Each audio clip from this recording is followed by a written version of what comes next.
प्राचीन समय की बात है। किसी राज्य में एक बड़ा प्रतापी तथा दानी राजा राज्य करता था।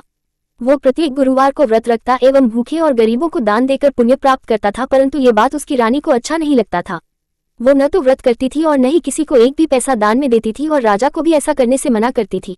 एक समय की बात है, राजा शिकार खेलने को वन को चले गए थे। घर पर रानी और दासी थी।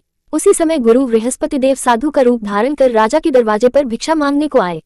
साधु ने जब रानी से भिक्षा मांगी तो वो कहने लगी, हे साधु महाराज, मैं इस दान और पुण्य से तंग आ गई हूँ। आप कोई ऐसा उपाय बताएं जिससे कि सारा धन नष्ट हो जाए और मैं आराम से रह सकूं। बृहस्पति देव ने कहा, हे देवी, तुम बड़ी विचित्र हो। संतान और धन से कोई दुखी होता है। अगर अधिक धन है तो इसे शुभ कार्यों में लगाओ। कुंवारी कन्याओं का विवाह कराओ, विद्यालय और बाग बगीचे का निर्माण कराओ, जिससे तुम्हारे दोनों लोग सुधरे। परंतु साधु की इन बातों से रानी को खुशी नहीं हुई। उसने कहा, मुझे ऐसे धन की आवश्यकता नहीं है जिसे मैं दान दूं और जिसे संभालने में मेरा सारा समय नष्ट हो जाए। तब साधु ने कहा, यदि तुम्हारी ऐसी इच्छा है तो मैं जैसा तुम्हें बताता हूँ तुम वैसा ही करना। बृहस्पतिवार के दिन तुम घर को गोबर से लीपना, अपने केशों को पीली मिट्टी से धोना, केशों को धोते समय स्नान करना, राजा से हजामत बनाने को कहना, भोजन में मांस मदिरा खाना, कपड़ा धोबी के यहाँ धुलने डालना। इस प्रकार 7 बृहस्पतिवार करने से तुम्हारा समस्त धन नष्ट हो जाएगा।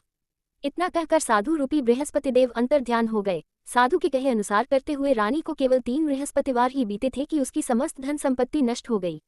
भोजन के लिए राजा का परिवार तरसने लगा।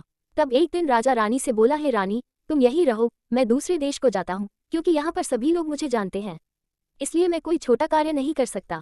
ऐसा कहकर राजा परदेश चला गया। वहाँ वो जंगल से लकड़ी काटकर लाता और शहर में बेचता। इस तरह वो अपना जीवन व्यतीत करने लगा। इधर राजा के परदेश जाते ही रानी और दासी दुखी रहने लगी। एक बार जब रानी और दासी को 7 दिन तक बिना भोजन के रहना पड़ा तो रानी ने अपनी दासी से कहा, हे दासी, पास ही के नगर में मेरी बहन रहती है, वो बड़ी धनवान है, तो उसके पास जा और कुछ ले आ ताकि थोड़ा बहुत गुजर बसर हो जाए। दासी रानी के बहन के पास गई। उस दिन बृहस्पतिवार था और रानी की बहन उस समय बृहस्पतिवार व्रत की कथा सुन रही थी। दासी ने रानी की बहन को अपनी रानी का संदेश दिया, लेकिन रानी की बड़ी बहन ने कोई उत्तर नहीं दिया। जब दासी को रानी की बहन से कोई उत्तर नहीं मिला तो वो बहुत दुखी हुई और उसे क्रोध भी आया। दासी ने वापस आकर रानी को सारी बात बता दी। सुनकर रानी ने अपने भाग्य को कोसा। उधर रानी की बहन ने सोचा कि मेरी बहन की दासी आई थी, परंतु मैं उससे नहीं बोली, इससे वो बहुत दुखी हुई होगी। कथा सुनकर और पूजन समाप्त कर वो अपनी बहन के घर आई और कहने लगी, हे बहन, मैं बृहस्पतिवार का व्रत कर रही थी। तुम्हारी दासी मेरे घर आई थी, परंतु जब तक कथा होती है तब तक न तो उठते हैं और न ही बोलते हैं, इसलिए मैं नहीं बोली। कहो दासी क्यों गई थी? रानी बोली, बहन, तुमसे क्या छिपाऊं, हमारे घर में खाने तक को अनाज नहीं था।